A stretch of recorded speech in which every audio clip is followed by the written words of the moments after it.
you didn't get no cup of tea with that. Yeah, so it was everybody's in Europe.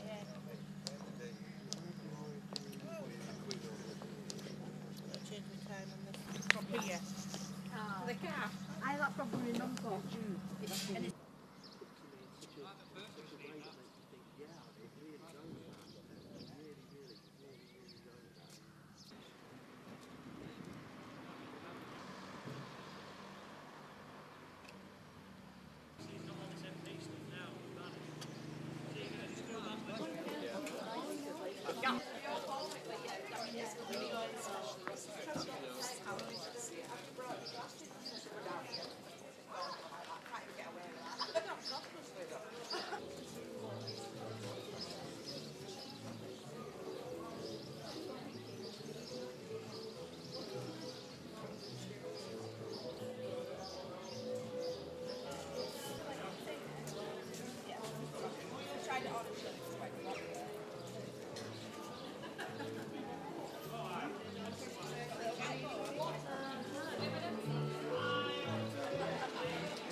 Every night she's there on show. She waltzes underneath the magic spell. She's full of charm and beer and stout as well. She's 66 but she looks 16. She don't know when her face is clean. Man like Fanny the Brownsy nightclub queen wants to be cremated too. You can't tell if she's brunette or she's blonde.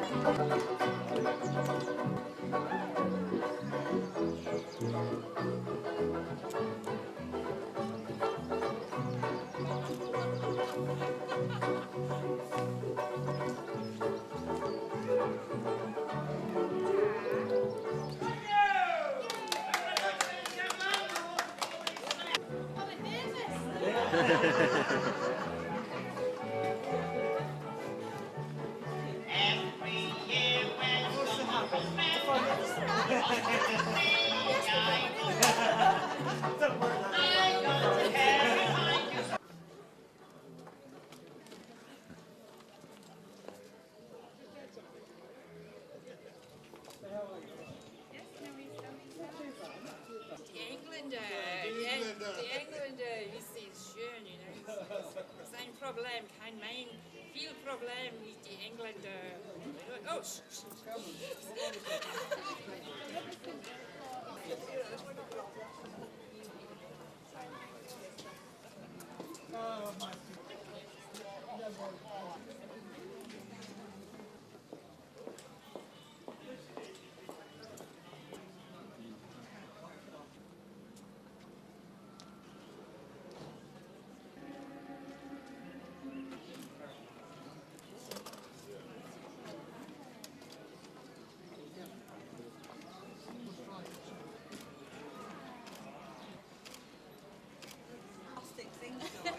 Shall we keep walking? Keep on walking. I prefer candid.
Wish me luck as you wave me good. Come on, everybody. Wish me luck as you wave me goodbye. Cheerio, here I go on my way. This moonlight serenade. Thank you very much. Thank you, our lovely dancers. Thank you. Cigarettes, the cigarette with a cool Virginia taste. Next time you buy cigarettes, make sure it's a cool Virginia taste. My only Commander, the gentleman who's been leading... constitute the Allied expeditionary forces that have liberated Western Europe. They have captured or destroyed enemy armies totaling more than their own strength. Merely to name my principal supporters in the Canadian, the French, American and British forces is to present a picture of the utmost in efficiency, skill, loyalty and devotion to duty. The United Nations will gratefully remember Teddy, Montgomery, Spax, Bradley, Delarte, Greer and many others. But all of these agree with me in the selection of the truly heroic figure of this war. He is G.I. Joe and his counterpart in the air, the Navy, the Merchant Marine, every one of the United Nations. He has braved the dangers of U-boat infested seas. He has surmounted charges in the desperately defended beaches. He has fought his tedious, patient way through the ultimate in fortified zones. He has endured cold, fatigue, hunger. His companion has been danger. Death has dawned his footsteps. He and his platoon commanders have given us an example of loyalty, devotion to duty and undoubtable courage which will live in our hearts as long as we admire those qualities in men. That is all. There we go, ladies and gentlemen, that's our American cousins. Now, I'd like to have a word from a gentleman that has been in the Bomber Command. He has destroyed the Germans completely, fighting war. Please show appreciation for Bomber Harris. That they were going to bomb everybody. I know they was going to bomb them. Warsaw, Rotterdam, London, and a half a hundred other places. They put that rather naive theory into operation. They sowed the wind and they reaped the whirlwind.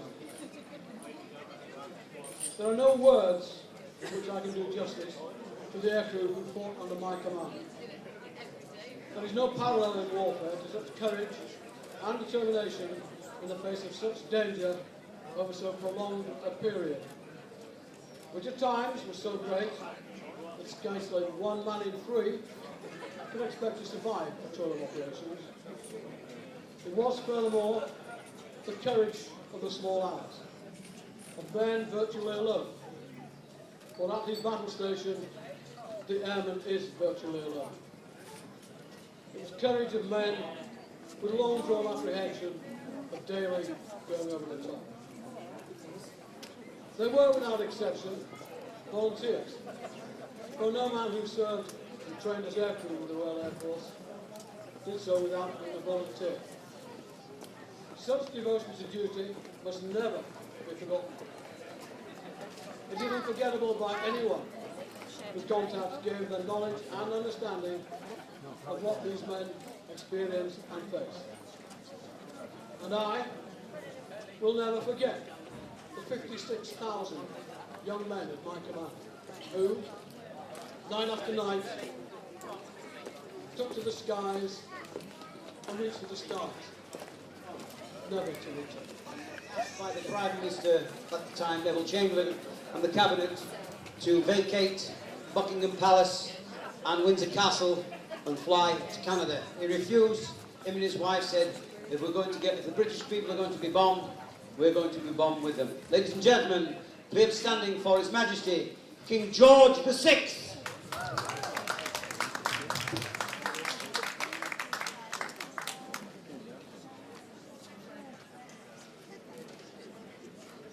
Today, we give thanks to Almighty God for a great deliverance.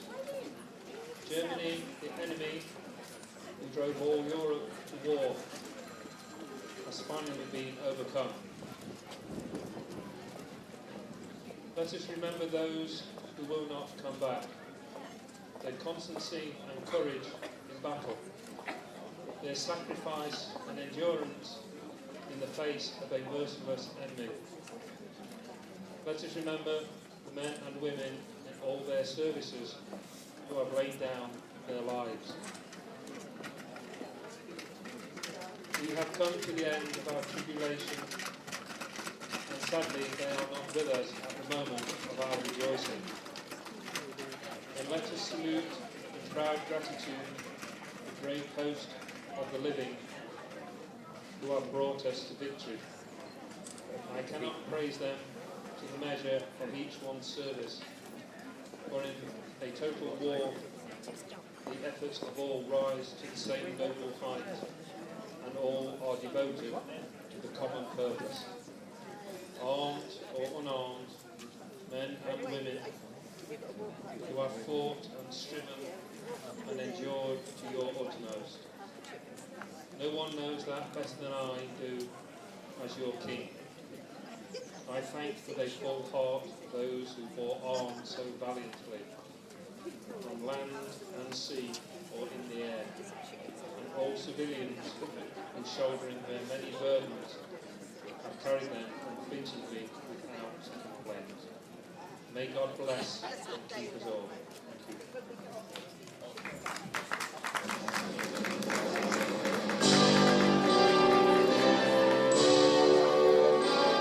That was a wonderful speech from our leaders.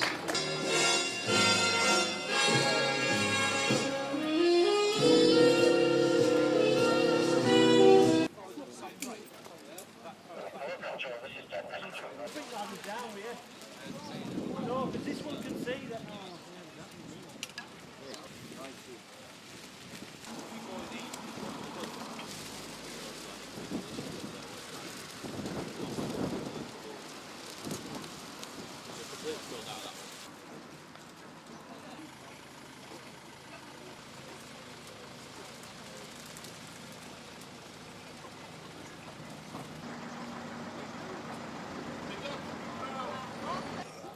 We only got confirmation yesterday. We've been panicking, haven't we?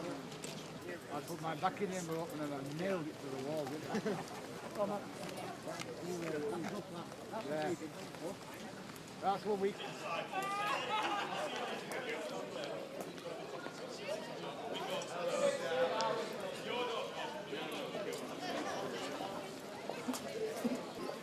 No worries.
Now, we're going to East Lancs.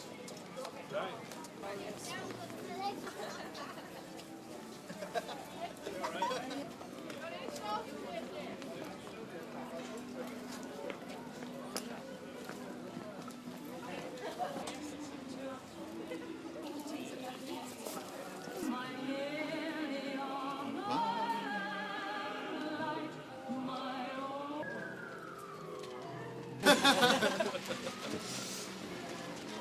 A lot of people.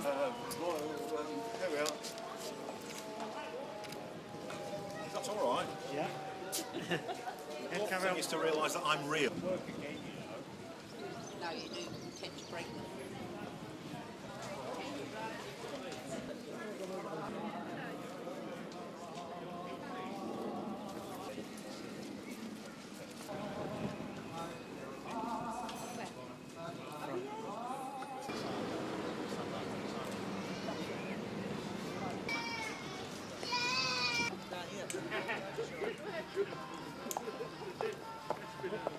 you've done it. I found Rich, please. I'm scared. I'm promoting my event in November. So, it's a bit tough. I'll just be saying to some guys that I'm...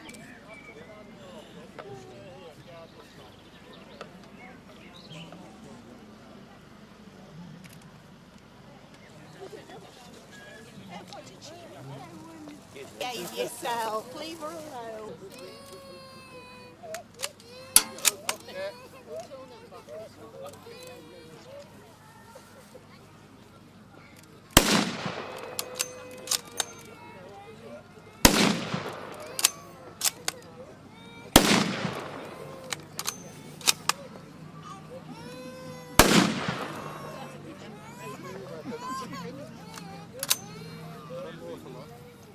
I should get the grenade one through when I go.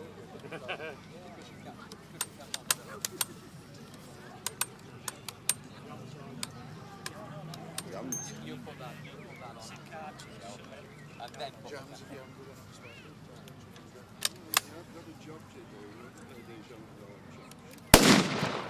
To a display being given by Number 1 Platoon, C Company, 28th West Riding Battalion, Home Guard. We're a living history group based here at Haworth. There really was a West Riding 28th Home Guard. We aim to pay tribute to the men who served in the Home Guard and also raise money for charities. We try to be as authentic as possible, and much as we love Dad's Army, on the television we try to move away from that image. On the 14th of May 1940, that was, what was it, 75 years ago, Thursday. After the 9 o'clock news, the Secretary of State for War, Mr. Anthony Eden, appealed for men aged 17 to 65 who were of free movement to come forward and join the new local defence volunteers. 250,000 in the first 24 hours, or first week, depending on which account you accept. Police stations were besieged with people wanting to sign on. Men came from all walks of life: bankers, labourers, university dons, men barely literate, steelworkers, miners, and old soldiers. There were 5 retired generals in one Sussex unit. 40% had experience from the Great War. They had all one common aim: the defence of Britain against invasion. Their role was to liaise with the regular army if invasion happened. Meanwhile, they were to defend vulnerable areas, ordnance factories, shipyards, railways, and especially around here, reservoirs. Remember that the British Expeditionary Force was only days from being pushed out of France at Dunkirk on the 26th of May to the 4th of June 1940. 330,000 men were evacuated from the beaches in France. There was a real atmosphere of terror at the time, which is very difficult for us to understand now with the fear of potential invasion. The name Local Defence Volunteers only lasted about 70 days. It was changed to Home Guard at the insistence of Mr. Winston Churchill. Some of the men worked a 12-hour shift and then went on to do their Home Guard duties. They were men either too young or too old to join the regular army, though many young Home Guardsmen did go into the services. The oldest recorded member of the Home Guard was 84 years old. Confusion reigned initially. They had no uniforms, equipment, or weapons. They armed themselves with clubs, bread knives, and anything that would make a weapon. Church bells were silenced and would only ring in the event of an invasion, an operation called Operation Cromwell. There were almost 2 million men in the Home Guard, making it the largest volunteer army in history. 1,206 of them died on duty, and 557 were seriously injured. They were all brave men. 2 were posthumously awarded the George Cross. By the time they stood down in December 1944, when the threat of invasion had passed, they had become a very professional fighting force. In the aftermath of Dunkirk, the British Army were left with virtually no anti-tank weapons in any quantity other than grenades and a few 2-pounder anti-tank guns. With invasion imminent, there was a need for an easily produced weapon that could be used to arm not only the army, but the newly formed local defence volunteers.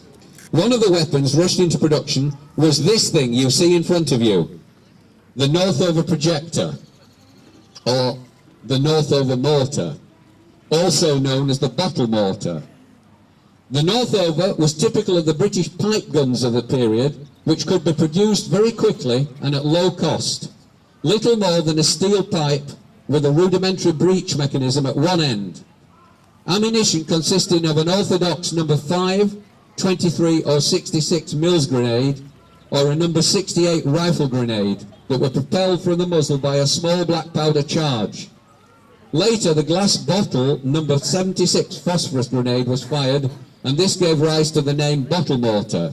There was no recoil mechanism, since all recoil is absorbed by the four-leg mounting Mark 1, later manufactured with a tripod mounting Mark 2, which you see in front of you here. The sights were basic, but were accurate up to around 100 yards, with maximum range around 300 yards. Produced from 1940 onwards, it was a standard issue to Home Guard and many army units, offering at least some form of anti-tank weapon. In practice, the Northover was only good as the projectiles it fired, and as these were orthodox hand or rifle grenades, their efficiency against most tanks is doubtful. However, they may have been of use against medium to heavy transport vehicles. The use of the white phosphorus bottle grenade would no doubt have been more successful, but this was not a popular weapon with the projector crews, as the bottle occasionally burst inside the barrel. A typical Northover crew would consist of 3 men, 1 man to load, arm and sight the Northover, 1 man to assist, and 1 man acting as spotter. Many Home Guard units produced their own local modifications to enable the weapon to be moved around more easily. These included measures such as carrying the projector on a simple hand cart or mounting them on motorcycle sidecars or on trailers that could be towed by cars and vans. Very few Northover projectors appear to have survived the war years. However, from time to time the glass phosphorus grenades still emerged from their wartime hiding places, often ponds and lakes, where they had been stored to protect the contents from exposure to oxygen, which could ignite any leaking bottles. So, let's have a look at this exercise. The team has spotted a couple of enemy lurking behind those sandbags in the centre red flag area. They've shouted a warning, or are about to shout a warning, to come out or they will fire. Come out, or we will fire! There's been no response, so the Northover is prepared for action. In this instance, they are firing a grenade. The procedure is, the breech is opened. The grenade is placed in the projector. The pin has been removed, so they have to be extremely careful not to let go of the lever. A 2.5-inch cartridge of black powder is then loaded into the breech, making the projector into a kind of shotgun. The cartridge contains 5 grams of black powder. The breech is closed, the gun sighted, and a black powder cap is applied that will ignite the charge. Ladies and gentlemen, remember, stand by for hopefully a loud bang, either blowing the crew up or hitting the target. Ready? When ready, the loader shouts, "Gun ready and armed, sir." Aim. A further warning has no effect, so the order "Fire" is given. Fire!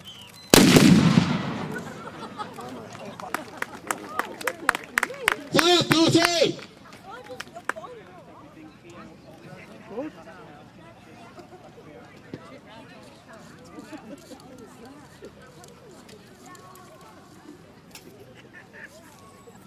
In your own time!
way around. It's a mistake.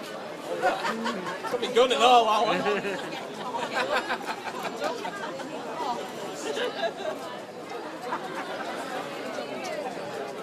Is this fault?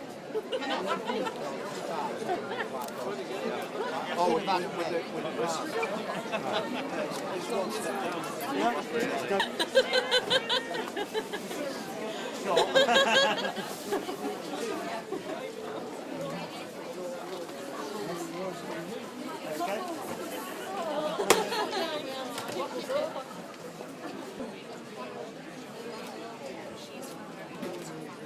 I emailed the West Yorkshire.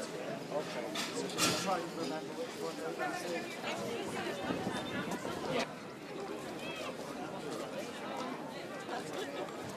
Got something more as well. Have a cup of tea now. Whose paper are you from? None. Independent. I'm going to be up next to you.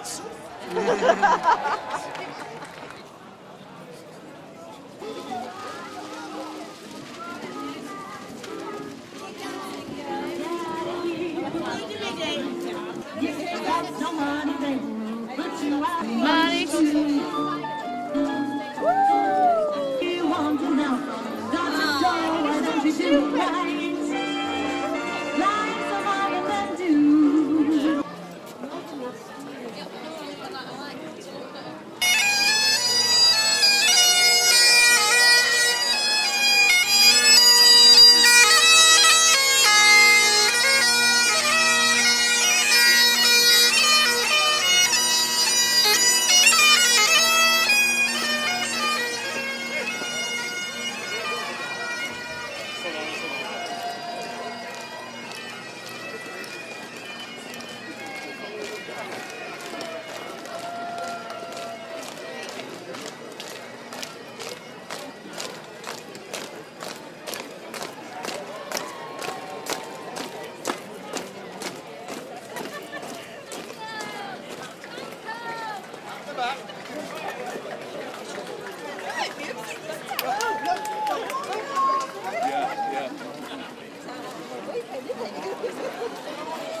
Hey, up Yanks are here. Late again. Hey, that's fucking talk. They might have the biggest name in the world, but we've got the best. We've got the biggest sticks. Bigger than you. Point taken. Yanks invented blue on blue. Do you want any chocolate? Oh, good, right? Is it, we can't move it. Moon come from parking. When are you being photographed?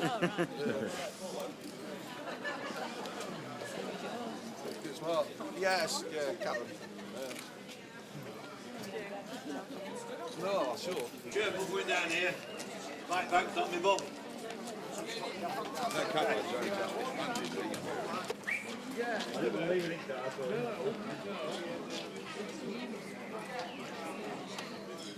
Yeah.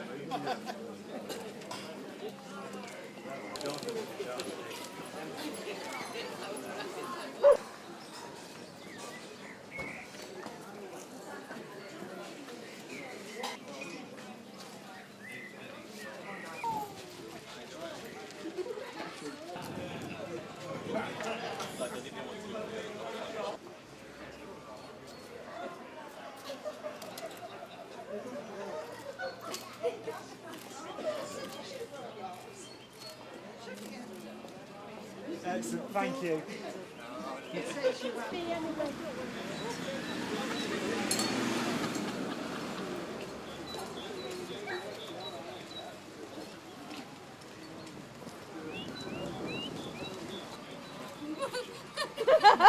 You're going to be down there all day then? You won't be bold, so I won't be down over the news, don't worry. Right, okay, we'll look at the king and queen cake.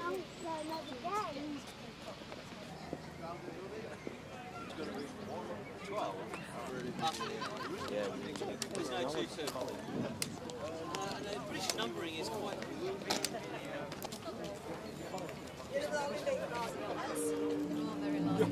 Lower the tree. Yeah, lower.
Chocolate bunbury.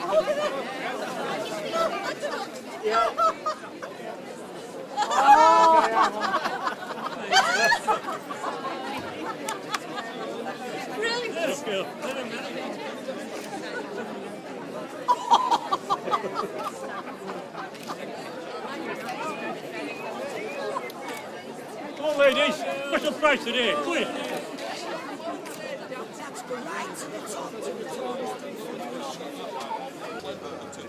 Do sit up here. Oh, Sir. I have just been talking Churchill, about sir. you. I said, where's Rob? It's very nice to see you again, sir. I've just come up on the bus.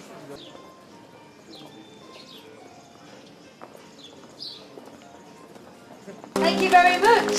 Thank you. I'm going to sing another lovely Vera Lynn song now, and this is one of my favourites, and it's called Yours.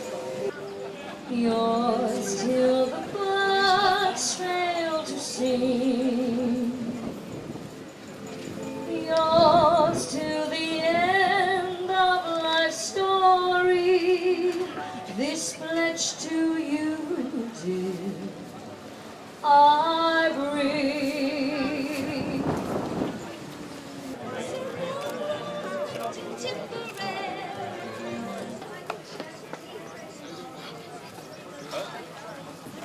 I went outside of the back door, got out of it.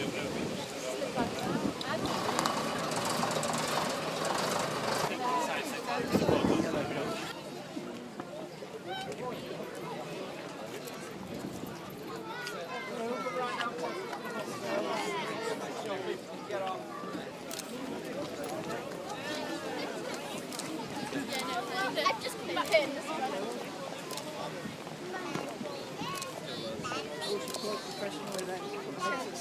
Where's Mum?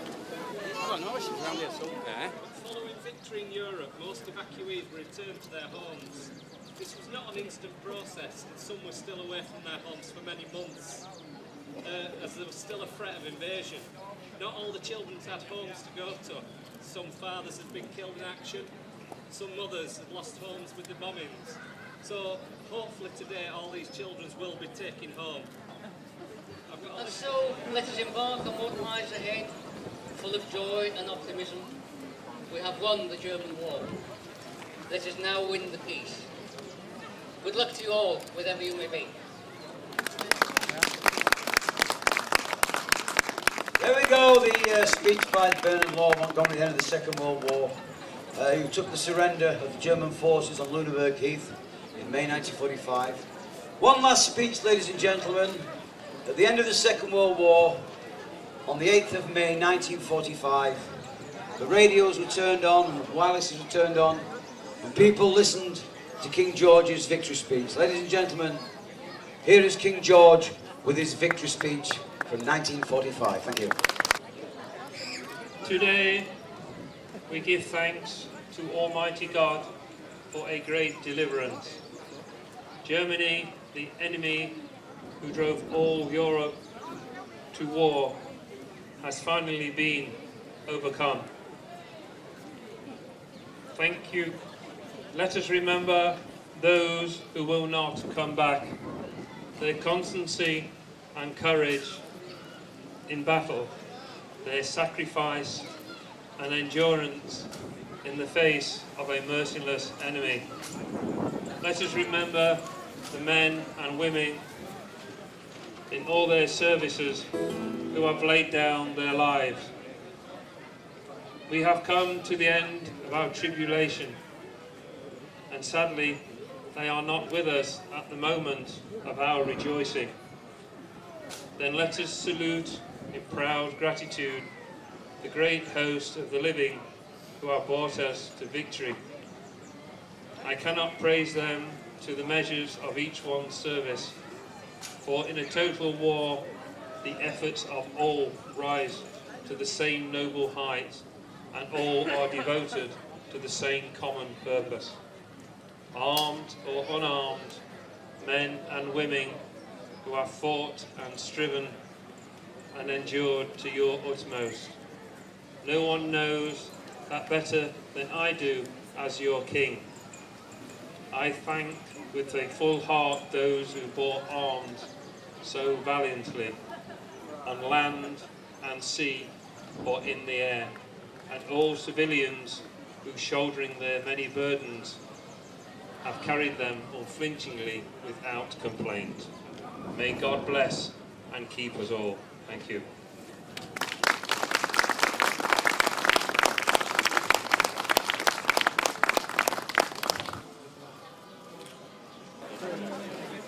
We've got him.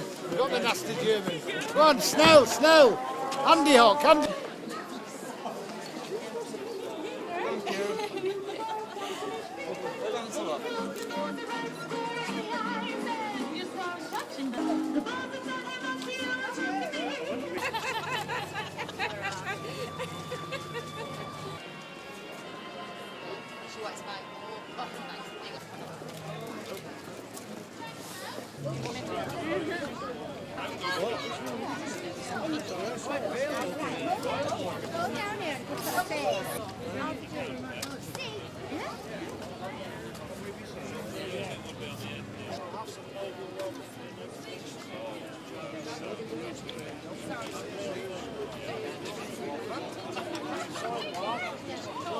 Original speed graphic.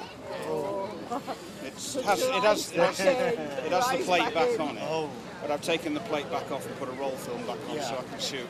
It's easy to shoot with a roll film and keep putting plates in and taking them out again, you know. Yeah, the serial number's up there and it dates it to the late 1930s. But it's a wartime model. It's got the black finish.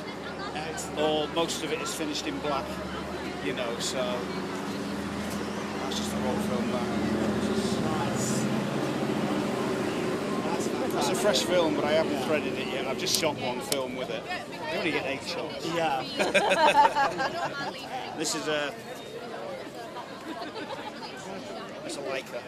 Oh. 1936 Leica. If you're buying one, if you like them and you want a 40s one, don't get it. If it says flash bantam, don't buy it. Yeah. It's a model. It's a later one. You just want it with just bantam. And another way to date them, you see the number in there, EC. That's 1941. If there's no number on it, it's pre-1940. To date them afterwards, they had a word called camerosity, and they were numbered, and the C is 4, and sorry, the E is 4, and the C is 1, 41. That's how you do it. Yeah, that's how you date them. That EC. So this thinks there's bags. There's food in there. super icons. Nothing there. Oh, sorry. They're on a shelf in the house. But I mean, I'm an ex-surplus photographer. That's why I shoot on film. Yeah. And they are all 40s dated. They all work. Oh, nice. See? Are you happy now? And this one. Checking for UXBs. Oh, what a clever dog. Kodak 35. Have you heard of that one? Yes, I have. Yeah. Again, the same thing with Kodak, EC, Yeah. 1941. So, I say they're all usable. And that, but...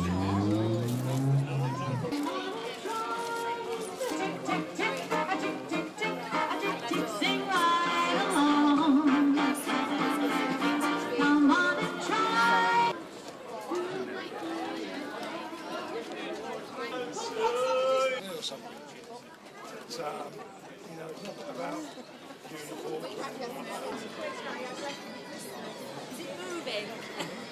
My claim to fame has now been